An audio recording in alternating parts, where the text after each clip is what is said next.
What's going on, guys? My name is Orphet. How are you all? I've been pretty fucking good, considering the last few days, better part of a week now. I've been playing Cyberpunk 2077, and it's been incredible. Game is fucking amazing. Now, this is probably going to be a longer video, one of the longer ones I've done as of recent, because I'm going to be doing an overview, as you can tell from the title, on my experience with the game after about 40 hours of playtime, which yes, that's a lot for a game that came out a week ago. But, I've been waiting on this game forever, and I feel like in most respects it has delivered on what I expected from CD Projekt Red. It's an amazing game. That does not mean that it's not without its faults. And hopefully in this video I can go over exactly what makes this game special based on the content I've been able to indulge in and the fixes that no doubt are to come to the game, and hopefully improve it so that people who play it down the line will have a different and better experience than the early adopters, because it is rough out here, boys. So without further ado, let's jump right into it by talking about the world of Cyberpunk. Firstly, the world is incredibly dense. There's buildings of varying sizes, so you constantly see tall buildings off in a distance. You have shorter buildings that are able to be accessed. You can get on the rooftops by just, making a couple quick jumps, and just it's nuts to be able to see, the varying degrees of verticality, really making it feel like a city instead of just stagnant, samey looking buildings, all roughly the same shape. The variety really does lends itself to a better, more immersive feel for an open world game. The scenery usually matches the type of area you're in, so if you're in, poorer, more rundown areas, you'll see the vehicles are more appropriate, the citizens and what they look like are more appropriate, they're just the activities they're partaking in. There's trash around the street, as opposed to going to like the nicer areas of like downtown. The shop fronts look a lot cleaner, the citizens drive better cars, they have better, more advanced cyberware and just better clothing. It's really different as you drive through the various locales of the city. It really does feel like a place that can exist. The map is littered with activities, so as soon as you do the prologue part of the game and you open up the map and you see just how much there is to do in this game, it's extremely overwhelming at first, and you're just like, holy shit, what is this map? That's exactly what I felt when I opened it up for the first time, and I was like, oh man, yeah, this game is gonna pull a lot of my time. So they have various activities ranging from just like small time groups of criminals who might be harassing someone or just causing general havoc, and you can go and take those guys down and usually find information on maybe like cash or like a treasure somewhere else, or you can just get some street cred, some experience, and some quick money right away. So those are really quick activities. Then you have fixer jobs that are more in-depth. They have a little backstory to them, usually doing something more specific. Those are probably the most enjoyable side quests so far. The fixers have really good personalities as well, so it's always interesting to interact with them. There is just a lot of general side content and busy work, and I don't mean that with a negative connotation. I mean it in a good way. Busy work being stuff to keep you preoccupied. You'll really notice how much time flies when you just sit down and start tackling side objectives, and you end up losing like 2 hours and you're like, where the fuck did all my time go? So yeah, there's lots of pedestrians in the city. I'm playing on PlayStation 5, so the pedestrian density is lower than what I've seen on like high-end PCs or Xbox Series X, but even then, there's a lot of people. So you're just walking through the streets, or you're walking around one of the mega complexes and you just see a bunch of people walking around and doing all kinds of stuff. The small interactions in this game really do add up to kind of sell you on that immersive lived in open world fantasy that CD Projekt Red is trying to provide here. There was one instance where I saw two guys, they were arguing over like some drug deal or something, and he was talking about how he skimped them on a product or something like that, and he was like, oh, you know, I should paint you all over this fucking sidewalk. And the guy's like, yeah, I'd like to see you try. And they both just draw their guns, and the guy just fucking shoots them. Just lays them out right there and just walks away. I was like, holy shit. Nigga tried to skimp him on that pack. And then there was one instance as well where I saw a guy trying to buy snuff brain dance. If you're unfamiliar, the terminology of snuff is basically murder. So he was trying to get a brain dance that would have let him experience what it's like to murder someone. And after that, you can go up and talk to the guy as well. And he is actually selling that brain dance content. So it's not just, you know, it's just a conversation that happens there and then it's over. He's actually a vendor and he deals in that kind of stuff. So it was really cool to see that. You can also do miscellaneous things, like you can use vending machines, and if it sells a variety of products, there's actually a little finger icon when you're aiming your camera, so you can pick the different kinds, and that's the kind the vending machine will give you. You can go to food vendors, you can buy food, you can go to bars, etc. It's a lot of different stuff you can do if you just want to like blow off some time and chill around Night City. It's really fucking cool. Now we get into the characters, and the system is amazing for interactivity. Probably one of the better systems I've ever seen for just how you interact with characters and how many there are to interact with in the first place. Overall, the characters are very, very well done.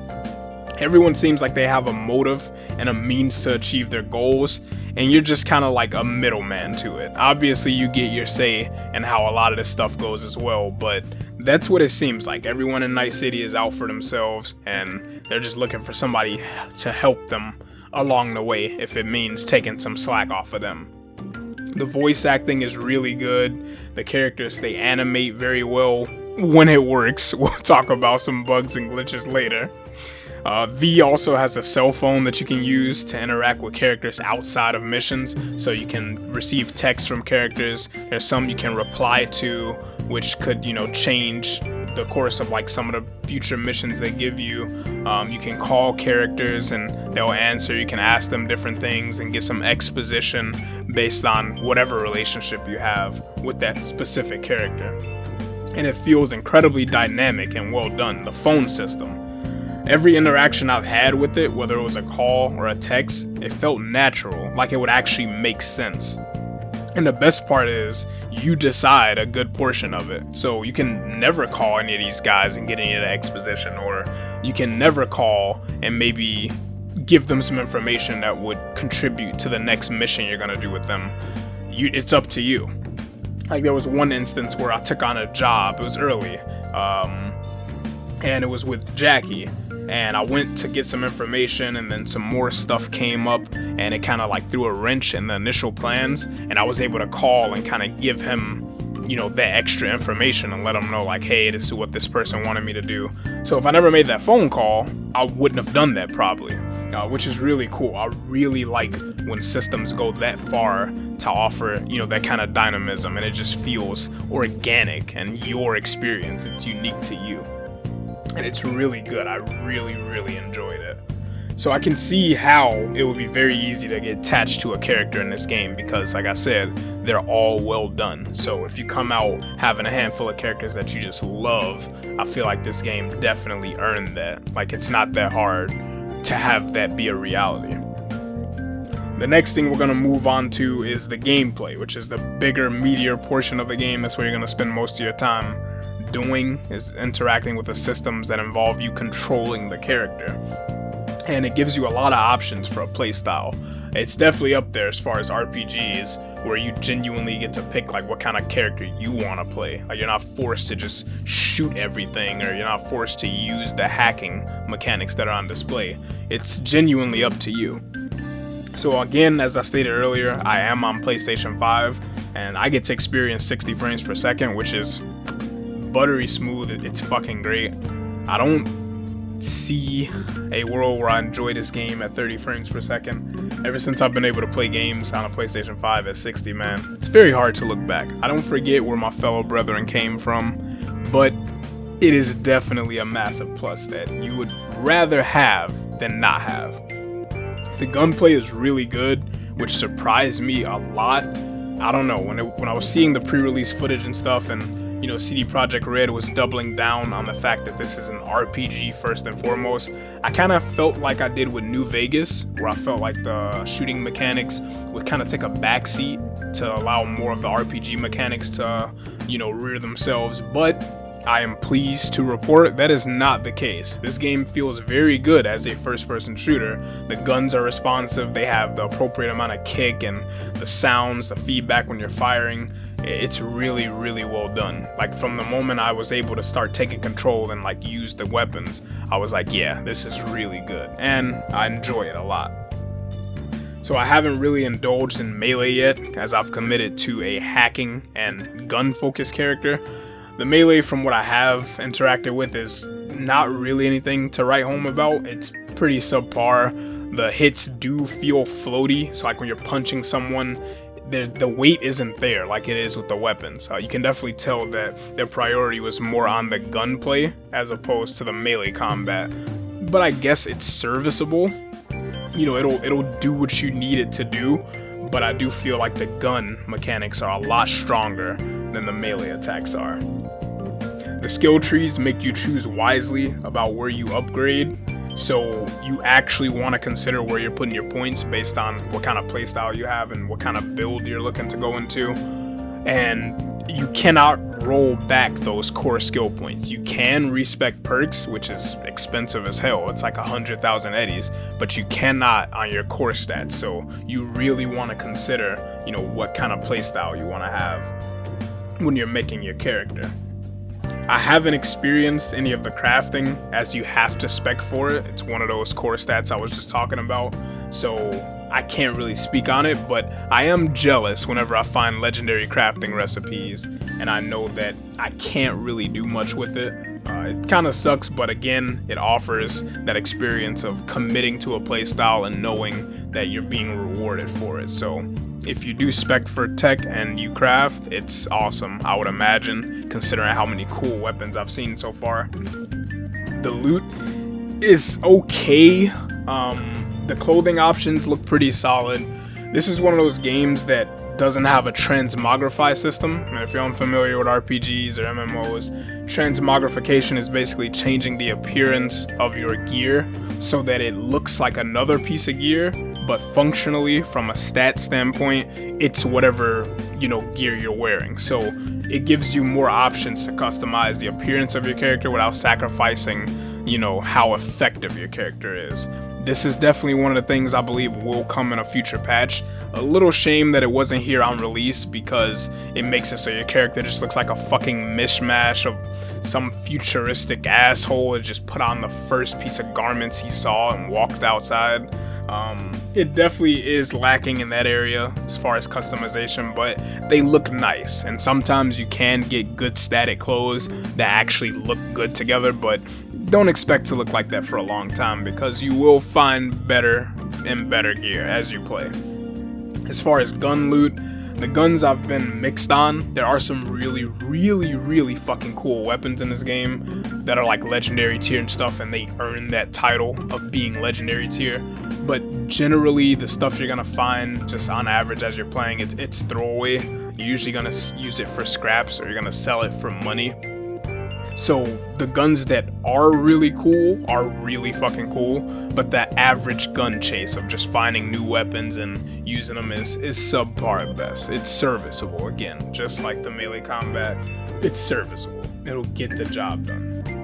Another thing to note for the gameplay is that the encounter design is really, really good. So what I mean is, whenever you get a mission or you go up to an area that probably has something interesting to explore, the ways you can get to that content is varied. So if you're going a hacking playstyle, there might be doors that you can't open because you need a certain body or tech stat. So you might think, oh, I can't get to that. But there's probably a way to get to that thanks to the level design. Like, there might be some access point on the roof that you can get down into. There might be some terminal you can hack to open the doors. So if you are playing a specific playstyle, there are options. You just have to look around, and I really do enjoy that because it makes you interact with the levels more. There's been so many times where if I would have given up, a couple seconds sooner and just didn't try to find an extra way into a specific area, I would have missed out on some cool item or, a couple thousand eddies or something. I love games that do that because, again, it promotes you to interact with the game more, and I think that should be first and foremost. When you're playing a game, you want to be involved with the game. If the systems aren't giving you a reason to be involved, I feel like that's poor design. So they do a very, very good job here. The driving is another one that surprised me. It's actually really good. If you can see in the footage, when I drive in first person because it just feels that much more immersive. Like, it's definitely good enough to where when you're driving in first person, it feels like you're driving. I don't know, like you want to be more careful. You want to stick to the road. You can look out your window at different angles and you can just see the city around you. And that feeling, nothing tops that. It is also enjoyable to drive in third person just to see your car. The cars in here look really nice, they're really well done. But the mechanics overall, they're very solid. It feels like a good driving experience. Money is a very, very big desirable in this game because of all the things that you can buy that directly affect your character, like clothing items, weapons, cyberware, cars, consumable items. There's so many things that you need money for that you're always going to have a use for it. Like, you don't really encounter a situation where you come across a crazy amount of money and you're just like, well, I have nothing to do with it. Yeah, there's always something to do with it, which is good. Again, involves interacting with the game's mechanics. That's what the game should be doing. And speaking on cyberware, that's what you use to kind of like increase your character's base stats to get further augmentations that allow you to kind of really push the playstyle you're going for, whether it's hacking, stealth, melee. It's all really well done and they're very sought after. Like, you really want those cyberware upgrades. And when you see the price tag on them, knowing that when you finally get that amount of money, you're going to receive this big power boost, it's awesome. Like I said, all the gameplay mechanics feel very, very solid so far, and I am thoroughly enjoying what I'm playing. Now we reached a part of the video where I have to talk about the issues, and they are big. They're very, very big, numerous issues, and I've seen it plague everyone from the last gen consoles to these current gen ones and even on PC. Now, some experiences may be worse than others, but they exist everywhere. There's no perfect experience here. So far, the glitches I've encountered were some graphical glitches, like cars clipping through objects, character models sporadically switching animations, objects popping in all of a sudden, objects floating. Those are the more funny ones that don't necessarily impact your gameplay too much, and I noticed them more on the day of release, but since the few patches they've put out since then, I haven't really noticed graphical issues. They've did a good job at fixing those. But the bigger ones, the ones that are plaguing me the most personally, and that is actually putting a damper on my experience, is the fucking crashes. I shit you not, at the time of recording this video, I would say confidently that my game has crashed upwards of 30 times since release. And the first 2 nights I played on release alone, the game crashed like 15 times. That's fucking ridiculous. Like, that's unacceptable. I've never had that happen with a game before to where it crashed that much. The closest I could think was maybe Anthem, where how much the game would freeze and stuff, and this is giving that a run for its money, because there's points where, like, the first few times it happened, I would just laugh and be like, that sucks, and then it got to a point where I just sit in my chair and like fucking facepalm, like, Jesus Christ, are you kidding me? There was times where I'd actually lose progress, and nothing hurts more than knowing you just lost progress because the game said, fuck you, I'm gonna crash. So that's an issue they really need to get sorted out. I don't know how bad it is on other consoles, but on PS5, it's really bad. It's really fucking bad. Overall, the game is buggy. It's really buggy. You can tell that it could have used a lot more development time. It's unfortunate because the game has been a thing for 8 years now, and it's one of those situations where, they were gonna have to get it out sooner or later. They're obviously on the road to recovery now and trying to get it fixed. Some people that might be okay, some people that might have been a nail in the coffin and, they don't want to support the game anymore. I definitely understand. But yeah, CD Projekt Red has to kind of like salvage that reputation and earn it back, because a lot of people had a really bad experience with this game, namely on the last gen consoles. I've seen some footage and oh boy, if I wasn't able to get a PS5, I don't know what this review would have sounded like, or this overview. I don't know how much different it would have been if I had to play this game on last gen consoles. So ultimately, like I said, I love the game. It's an incredible game. Once they get the fixes sorted out, once we get the next gen patch, it's gonna be even better. So I'm enjoying what I'm playing so far, and they definitely have a lot more work to do in order to get this game into that, shiny godlike status that everybody wants it from the very beginning. So I want to thank you guys for watching. Thank you so much for listening with me. Have you played Cyberpunk 2077? What are your thoughts on it? Are you happy with the game? Are you dissatisfied? Be sure to drop a comment. I love the interaction, love talking with you guys, and you have been awesome. So thank you again. I will see you guys later, and until next time.